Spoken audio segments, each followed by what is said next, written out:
White sauce pasta.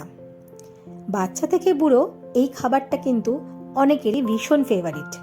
কড়াইতে জল দিয়ে নুন আর তেল দিয়ে দিলাম, আর পাস্তাগুলো দিয়ে বয়েল হতে দিলাম। 70% বয়েলড হয়ে গেলে জল ঝরিয়ে সাইড করে রাখলাম। এরপর প্যানে দিয়ে দিলাম হোয়াইট অয়েল, এরপর কিছুটা রসুন কুচি দিয়ে দিলাম। একটু ফ্রাই হলে কিছু ভেজিটেবলস অ্যাড করলাম, গাজর কুচি, পেঁয়াজ কুচি, ক্যাপসিকাম কুচি আর কর্ন, সুইট কর্ন। এরপর নুন আর গোলমরিচ গুঁড়ো দিয়ে একটু ফ্রাই করে নিলাম। এরপর প্যানটাকে সাইড করে রাখলাম।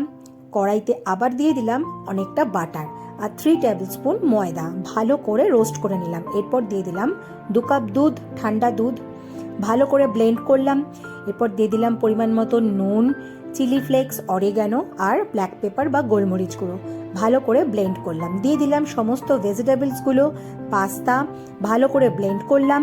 ব্লেন্ড করে নিয়ে রেডি হয়ে গেল আমার হোয়াইট সস পাস্তা। ওপর থেকে কিন্তু একটু টেনে যাওয়ার জন্য আমি আবার একটু ঠান্ডা দুধ দিয়ে দিয়েছিলাম।